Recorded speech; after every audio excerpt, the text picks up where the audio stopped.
Are you in, or do you possibly know of someone who is in a very complex, dysfunctional family situation? One where possibly what's happening inside the family is very different from what's being portrayed outside the family in public.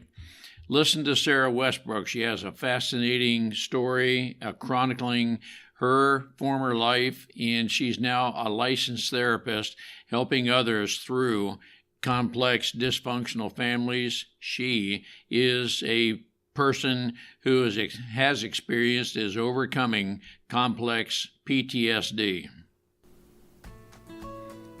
Hi there, and thank you for joining us on the Overcomers Overcoming podcast. We feature those who are in the process of overcoming or have overcome any type of life encounter, life obstacle that at the time seemed to be almost insurmountable. With this podcast, we have 3 objectives in mind. Our first objective is we want you to know with a confident resolve you are not alone. We want to work with you. We want you to know there are others who are working with you, who want to help you through whatever you are encountering, and together we will get through whatever you're experiencing. Our second objective is there are multiple options for any life encounter you are facing.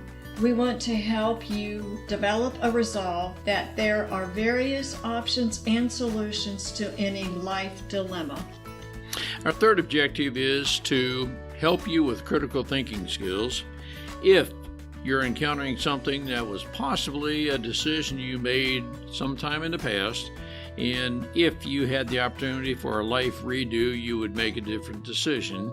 We want to help you with those critical thinking skills that can help you make an informed decision and not encounter what you're going through at the moment. We are the Cooper Culture, a veteran-owned business. We work with business personnel and families to develop and sustain connected relationship cultures within their families and organizations. That type organization is one where people feel wanted, appreciated, and genuinely a part of that organization. I'm with my wife and business partner, Marty, who is helping me facilitate this podcast. Today we feature Sarah Westbrook, who with a lot of confidence explains her upbringing, the family in which she was raised. She discusses a complex family dysfunction which resulted in her complex post-traumatic stress disorder. And she's very outspoken, very confident now about explaining her situation and how she's dealing with it. She's now, through her life experience, a licensed therapist helping others overcome what may be a very traumatic background. It is a fascinating story which will continue into another episode of how she's overcome her past. Marty, what are some takeaways our listeners can gain from Sarah? Ron, when you listen to her story, I think it's hard for me to understand how parents or people can be this way. But there's a quote, hurt people hurt people. And Sarah has faced that. But to her credit, like you said, at a age, she said, this is enough. I'm not going to let this dominate my life. And so she went to a counselor, got help, and now she helped through a podcast, helps women or people that have gone through a childhood trauma to not live in the past, in the hurt, but move on to the future. I want to encourage our listeners, if you are experiencing or you are aware of anyone who's experiencing anything like this, let's reach out and let's work together to help people overcome their past to become the very best God created us to be. Let's listen and learn together. Sarah, it is great to have you. For our listeners, I'm just going to explain very briefly. You have gone through a very complex background, history. You are self-described, having come from a dysfunctional family. You've been through various parts of life. You have experienced what you call complex post-traumatic stress disorder. Sarah, there's a lot of relational challenges you have been through with no attempt to marginalize any of that. I, uh, I just want to tell you, we are so glad to have you with us. That there is a possibility, Sarah, we have a listener, maybe more than one listener, who is experiencing what you have experienced, and learning from your past can help the person overcome what they're going through. Sarah, it's great to have you with us. Well, thank you so much. I'm excited to be here. Sarah, can you start wherever you want? You had a storied past and complex PTSD. Can you give us somewhat of a top level summary so our listeners can have an appreciation of what you've been through? Yes, absolutely. So I was born and raised in a very fundamental religious community. And I like to start with saying, my parents were doing the best job that they knew how to do. There was a lot of pressure to get married and have children right away, and neither of them had taken the time or really have the resources to put in. Whoops, let me end that really quickly. My phone is ringing. Neither of my parents really had the resources available to them to work through their own traumas. I was their oldest child. They got pregnant with me 3 months after they got married. And I think that inadvertently, they took out a lot of their traumatic past on me, because complex PTSD is a diagnosis that you get with chronic, usually chronic childhood abuse and neglect. So during my young years, I was sexually abused, I was physically abused. In my teenage years, there was a lot of emotional abuse. And my parents held me hostage in my own home when they found out that I was sexually active at the age of 16, which was against the rules of the religion that we were a part of. And so yeah, there's a lot there. Both of my parents have been diagnosed with so my father is diagnosed with narcissistic personality disorder and borderline personality disorder. And then my mother has been diagnosed with covert narcissistic personality disorder, which showed up a lot in her very quiet need to be perfect. So she was very much a perfectionist in a very toxic manner, and all of her children had to also meet that standard of perfection for her to feel valued and accepted in society. So we very much grew up on the outside looking like an amazing, healthy family, that we were functioning, that all of us kids were just amazing and well behaved. And then what was happening behind closed doors was very shocking as I started talking about it. So many people that know our family, and after my book came out, and the community people that still know us, read that book, have come back and said, we would have had no idea that this is what was going on behind closed doors for you. So. Did everything you're just describing happen within your biological family, your mom, dad, and that somewhat of a close, confined family? Yeah. The trauma. So I would say that while I'm not a member of that religious community anymore, the community is meant to be an uplifting, spiritual, connective community. They go about it, in my opinion, in interesting ways that aren't always going to give you the outcome that you're wanting. And so really the focus is not so much on my Mormon upbringing as much as my parents utilizing teachings from the Mormon religion to harm me. So and that's one of the confusions with my book. A lot of people are getting into it expecting to read a book that's going to bash Mormonism, and that's just not the case. It's to illustrate how my parents used many of those fundamental teachings as an excuse or as a battering ram to abuse, control, and manipulate many aspects of my life. So what I'm reading into what you're saying, Sarah, is maybe your dad I don't know that he was the dominant one, but he was a narcissist, and the let's just call it the characteristics of narcissism was the operative factor in coming up in your family. I suppose you could say that that's all you knew. It is all I knew. I didn't know any different. I thought that all of my friends had dads that were always right and very smart. When you read my book, I talk about how my dad was the smartest teacher at the elementary school that he taught, that he was the best administrator. In my home growing up, if I was not the best, I was not loved. So things like I was a dancer and on competitive cheer squads. If I was not the best on the squad, if I was not the smartest girl in the room, then I would lose love and support from my parents. I also played the flute. I was in marching band. I sat first chair with my flute from the time I started band in 5th grade all the way up until I graduated from college. Because if I was not the best, then I was scum beneath his feet. And so both he and my mom's narcissism extended into, not only do we know everything, not only are we the smartest people in the room, not only is our family better than everybody else's, and let us point out all the ways in which we are the smartest or the best.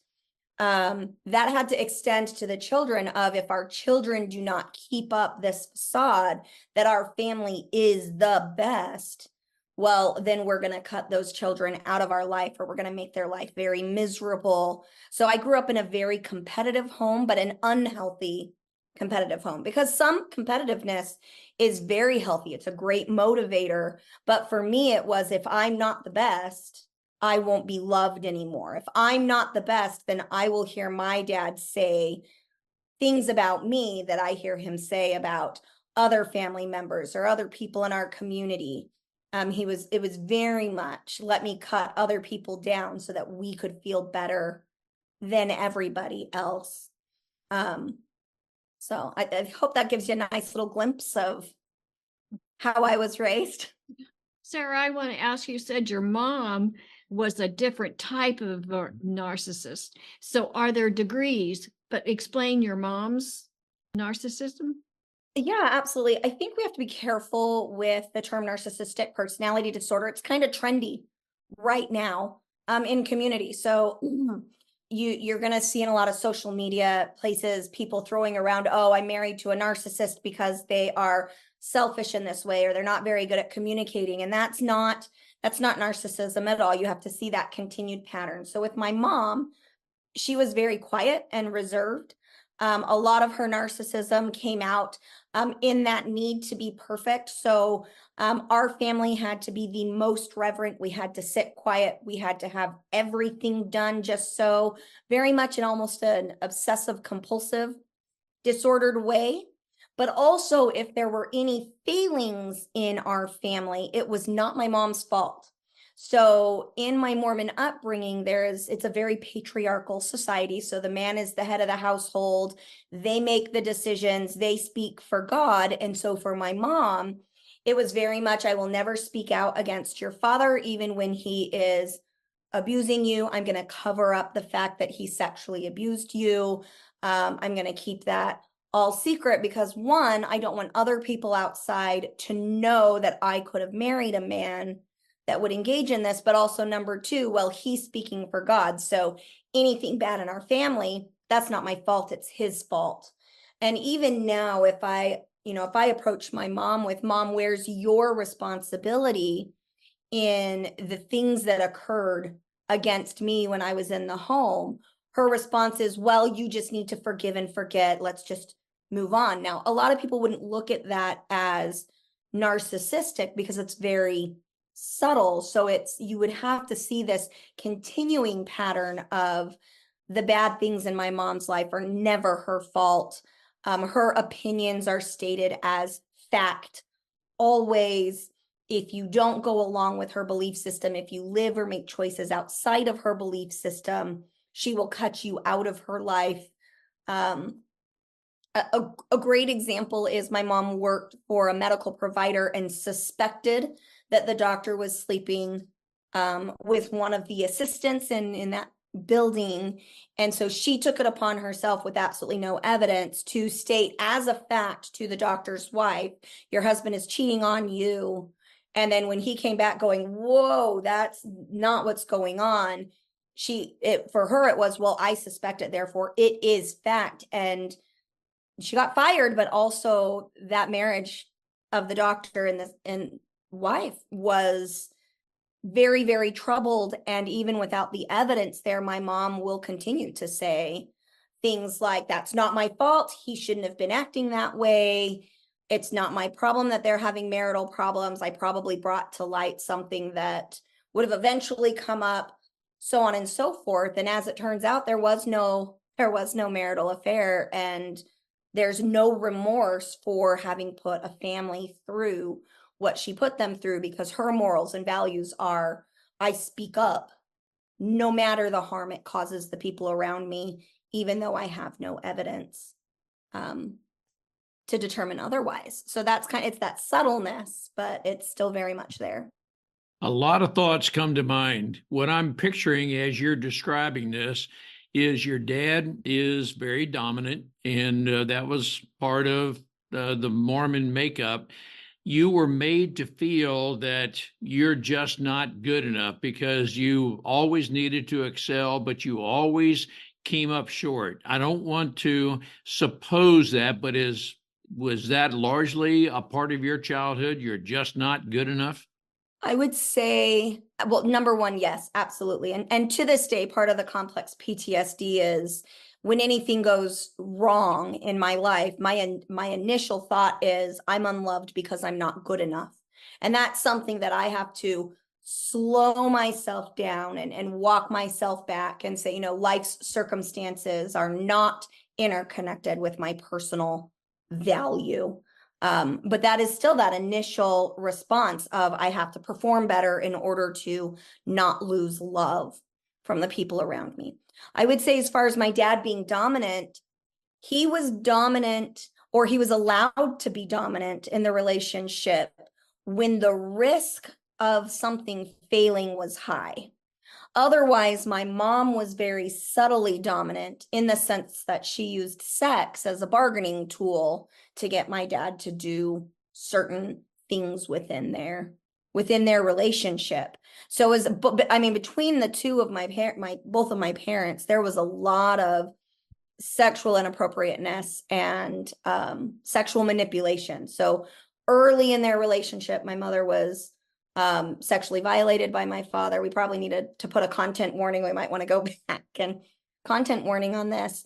But then my mom learned very, very quickly that if she wanted to get something, all she had to do was dangle the sex thing in front of my dad. And so their relationship, it was very difficult for me to know who's in charge today, whose rules are we following today? Are we following dad's rules? Or are we following mom's rules? And I would actually say, growing up, my mom was the heavy-handed disciplinarian for us kids, and my dad was the playmate until we hit our teen years, which is, developmentally, teens push against their parents and have a different opinion.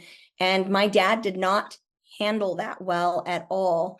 And subsequently, what my mom would do is she would buddy up with us as teens and kind of get us to be, oh, dad is evil, dad is bad.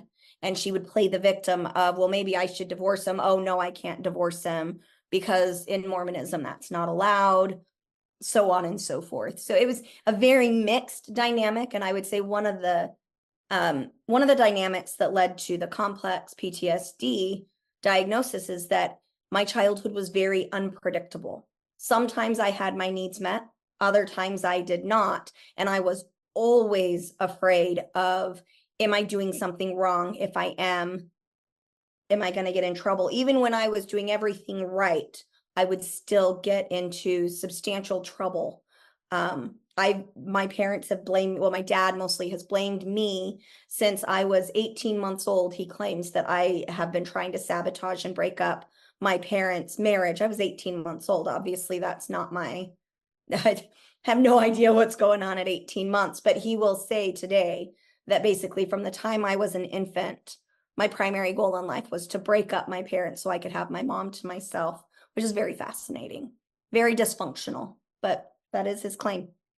The picture I'm forming as you're describing is you had a family within your house who was very dysfunctional, very manipulative. That's what I'm Very. processing as you're describing this.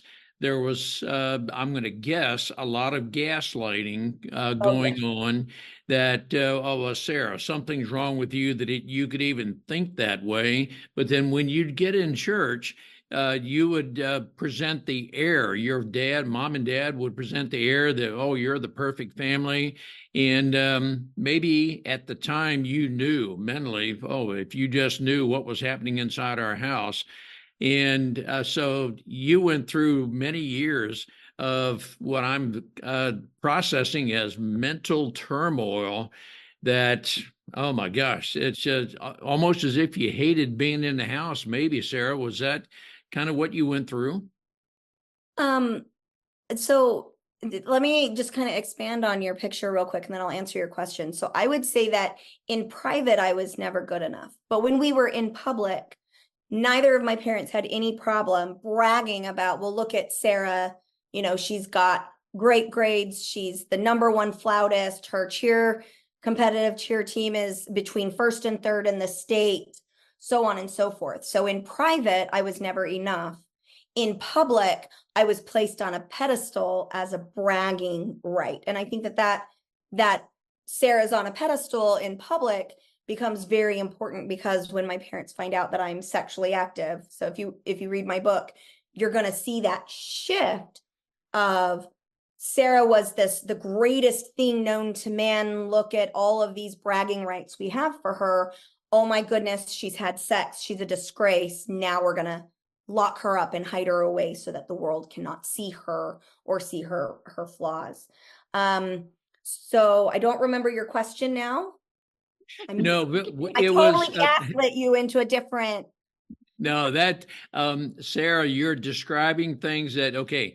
So what I'm picturing as you're describing this, that out in the church, outside your house, you were put on a pedestal, so to speak, but that could be the narcissist, manipulative fashion that, oh, if you hear anything from my children about things are not going well in our family, just look at how proud we are of Sarah, so forth and so on.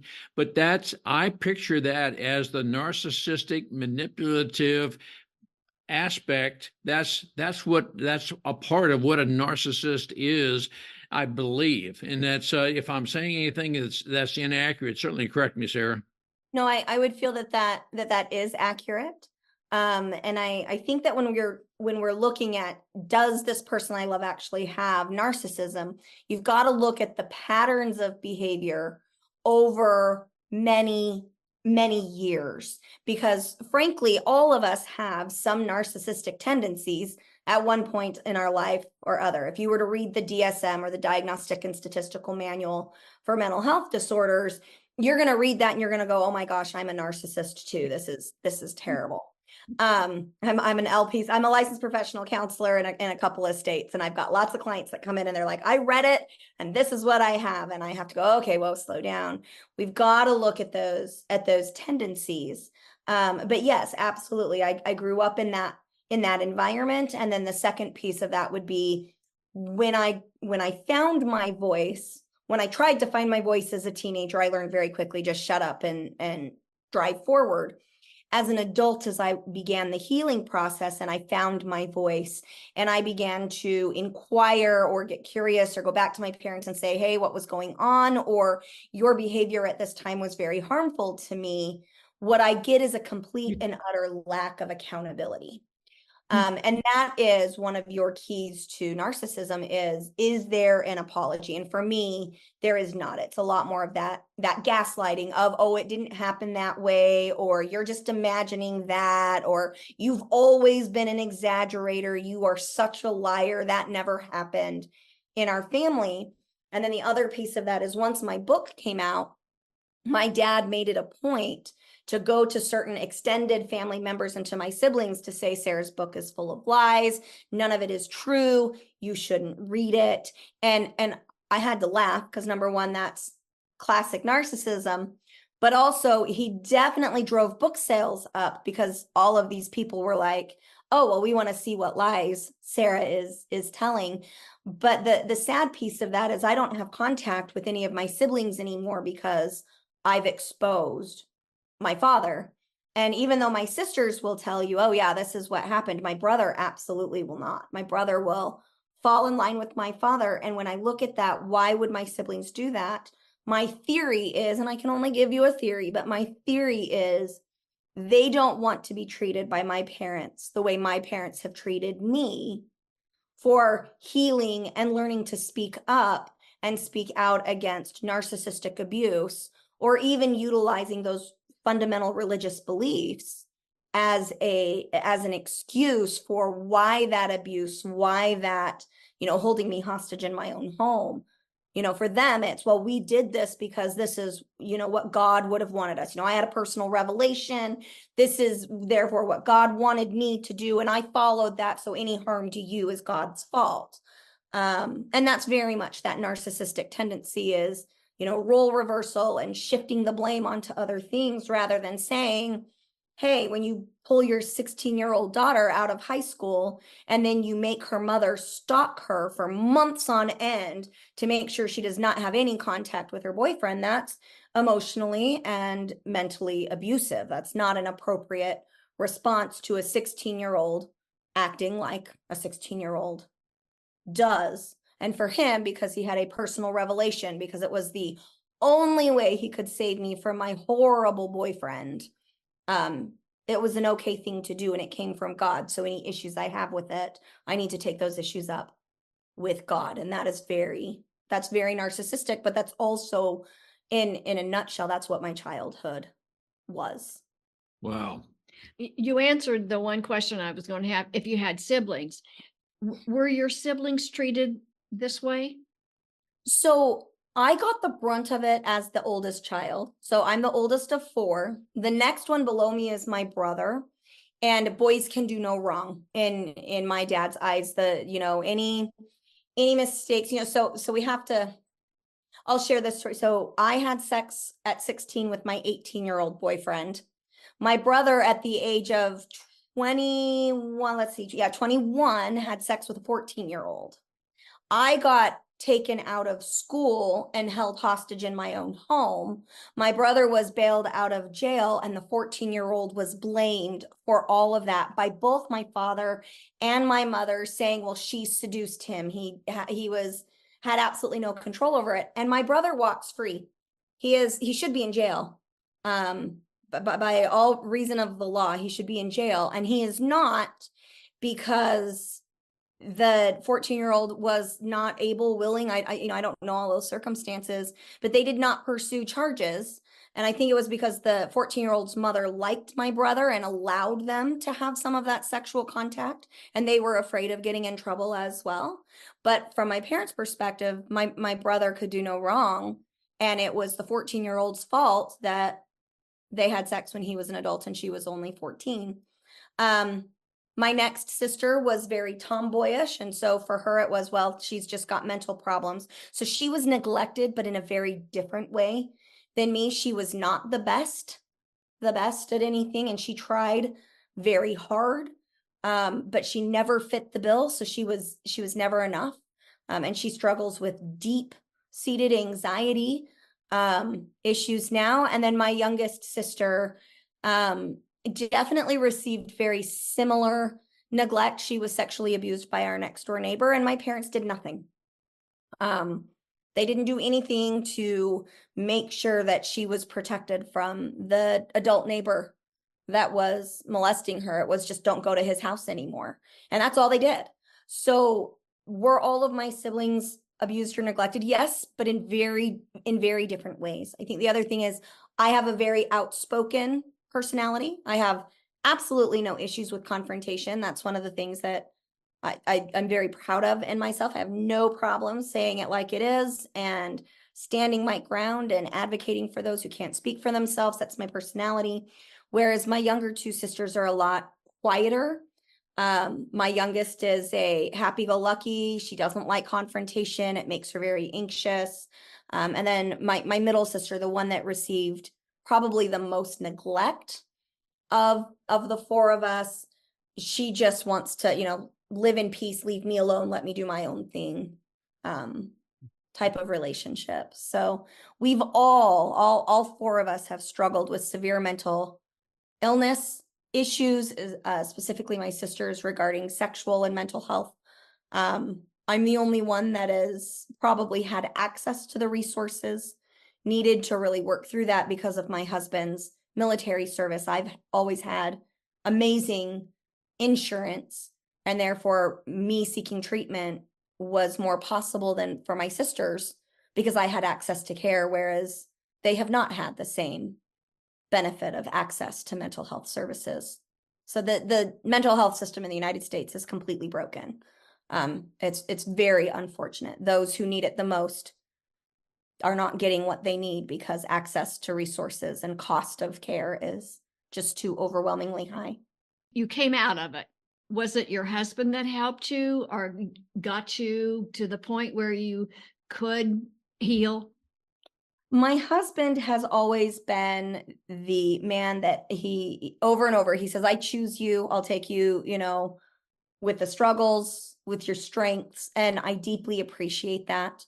I had a wake-up call. I am not a cheater. I'm not the type of person who feels that lying to my husband or purposefully engaging in infidelity is an appropriate thing. And in 2004, we ended up living just down the street from the boyfriend that I'd had sex with at 16.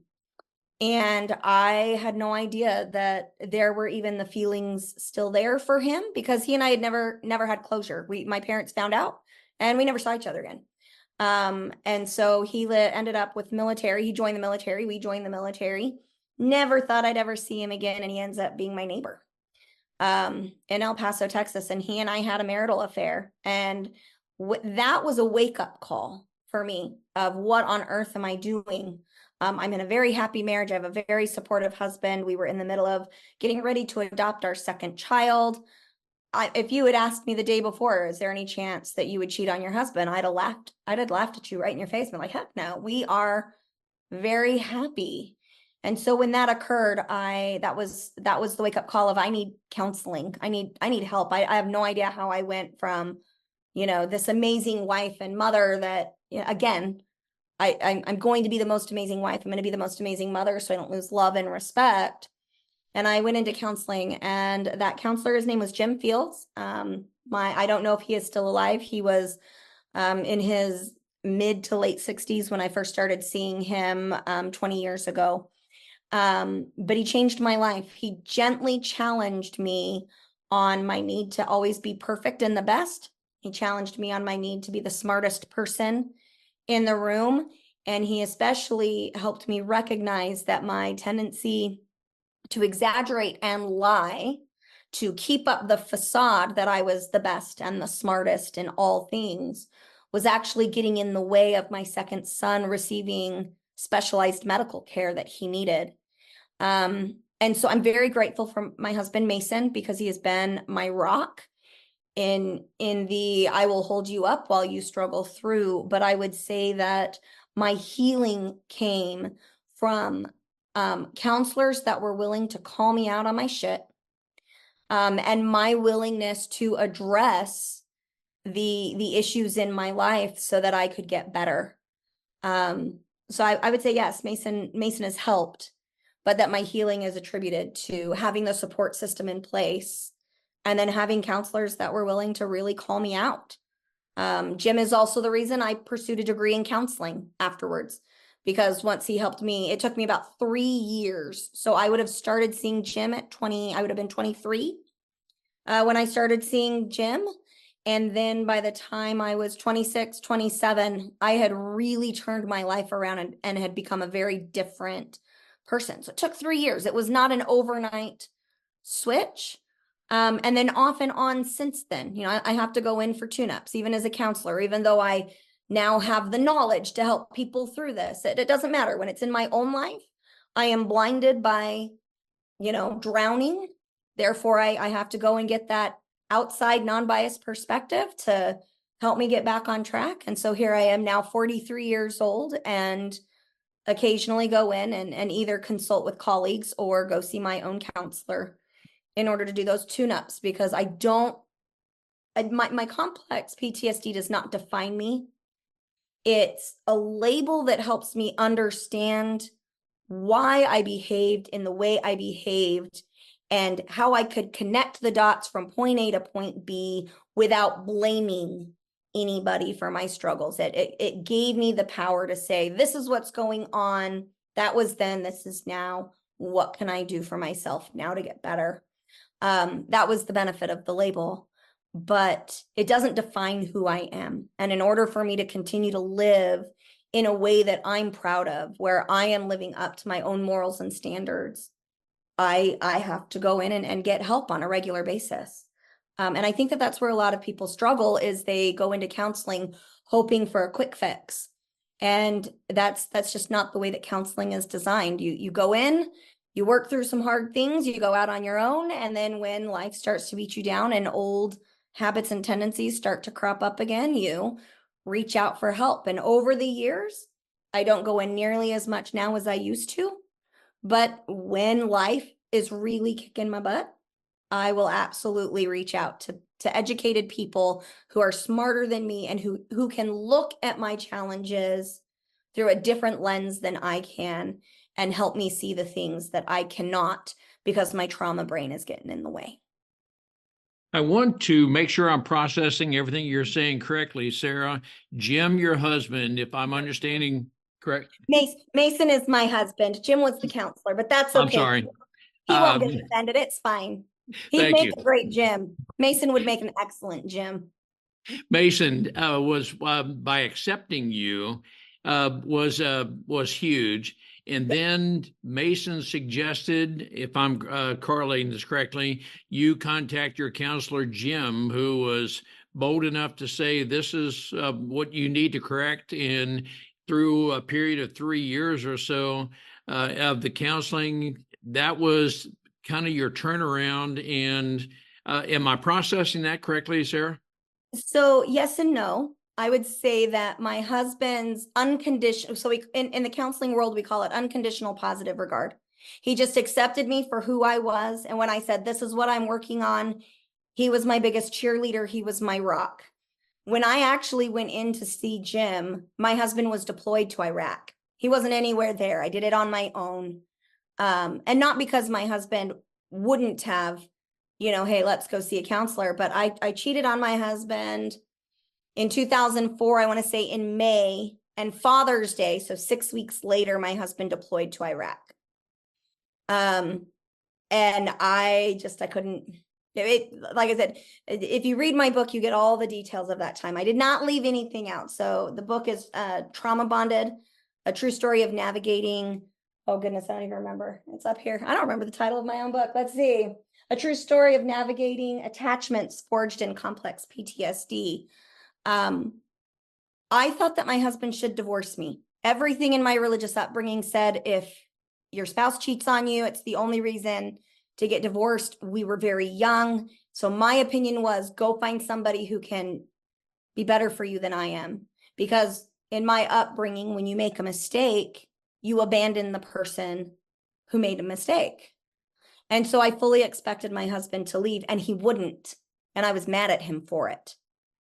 And so a lot of the drive that got me into counseling was, I need to fix this so I can be the person Mason wants, because I'm always afraid I'm going to lose him, because I'm not ever going to be enough for this man. And so where Mason had that impact and healing was, he accepted me for who I was right then in that moment, no matter what.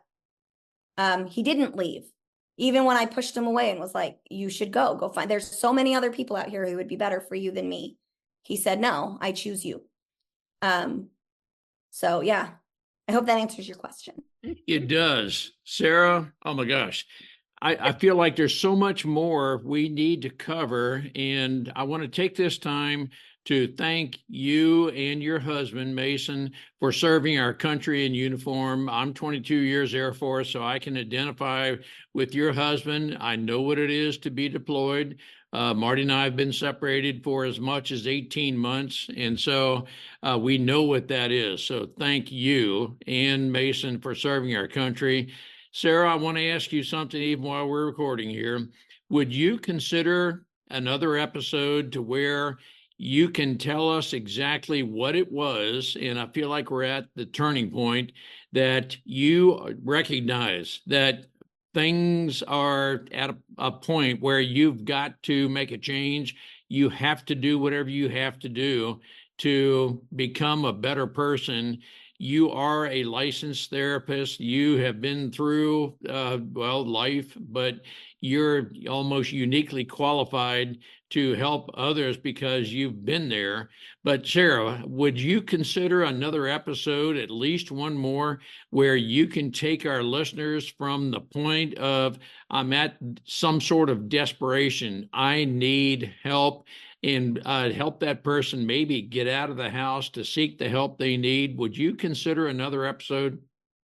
Yeah, absolutely. It would be an honor and a privilege. My goal is, my life mission right now is to help bring productive skills so that people can take what they're learning in counseling and apply it in their life. And I want to make that basically free. I want people to have access to the information so they can heal. So it would be an absolute honor to, have your listeners hopefully find some answers and some peace in what I have to say. No, that's all good. Let me close out by asking you, are you ostracized by your family, your mom and dad, or how would you describe your relationship with your mom and dad and other siblings? So I am not ostracized by them. I had to cut them out of my life. So again, another instance you'll read about in the book is my dad bloodied she would have been 4 or 5 at the time. He bloodied her lip because she ate a chip in his living room. And he, to this day, will not take accountability. He says, oh, I was sick. Oh, it was her fault. Oh, you shouldn't have been visiting us when we were sick, so on and so forth. That was a huge wake-up call for me. I was willing to take all kinds of abuse growing up. And because in my Mormon upbringing, family was supposed to be the most important thing, there was no way I was going to cut them out of my life, because that would have a negative impact in my belief system, that would have a negative impact on the eternal progression of myself and my children. And as soon as my father's abuse crossed over to my children, specifically my girls, I had no more tolerance for it.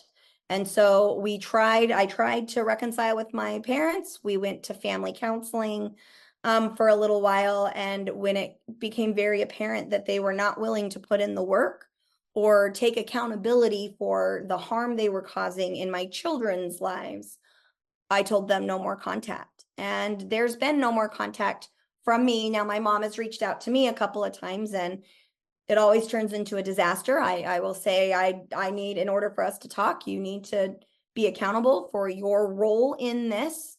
And I get the same gaslighting every time of, you need to forgive your father. He wasn't feeling well, so on and so forth.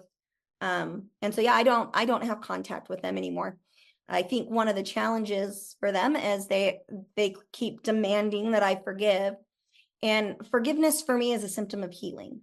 I forgave him a long time ago. I can talk about what happened now without having a strong negative emotional experience, without being triggered.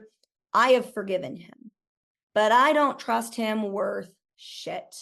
And I would never feel comfortable with him being around my small children unsupervised. And so because of that, we have no contact. So I forgave him, but that does not mean I need to open myself up for his continual mistreatment of my family. And again, specifically my girls, because boys can do no wrong. And God blessed me with a whole lot of boys. So it took a long time to get there because I've got a lot of, so my husband and I right now, we have 9 children in our home. At the time all of this happened, we had 7. We're foster and adoptive parents. So we had 7. So at the time that my father did that and I cut him out, I had 7 children, 5 boys, 2 girls. He did great with my boys, not my girls. Sarah, that may be another topic to discuss or include in the following episode.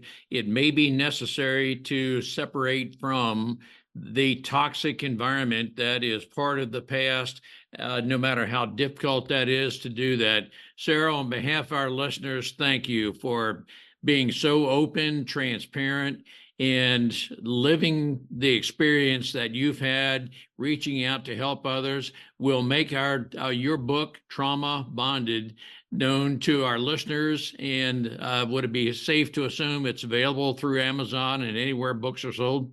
Yep, it is available anywhere books are sold. So absolutely. And you can get it paperback or hardback. There's also the audiobook, and I read the audiobook myself. So I put a lot of heart and soul into that and a lot of emotion into the audiobook. So, and I believe the audiobook is exclusive to Audible, but don't quote me on that. But yes, the book is available anywhere books are sold. Sarah, thank you so much for sharing. We look forward to continuing this dialogue, your story, in another episode. Thank you. Sounds great. Thank you so much.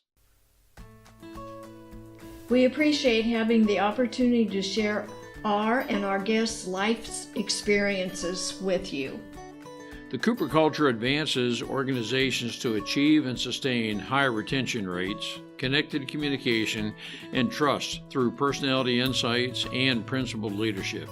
You can contact us at our website, thecooperculture.com, and you can contact us directly at ron@thecooperculture.com or Marty, M-A-R-T-Y, at thecooperculture.com. We work with you to help assess aspects of your culture to advance the environment and people to their best performance. We do that through our staff of certified personal performance coaches, leadership trainers, keynote speakers, and disc personality behavior experts. You can book a speaking engagement directly through our website by contacting us at ron@thecooperculture.com. We look forward to sharing our life experiences with you, some of which are profound, some of which are pretty funny. Some of those life experiences are ones we'll never do that again because we've been through stuff. We truly look forward to working with you, speaking with you, helping advance you in any way that we can.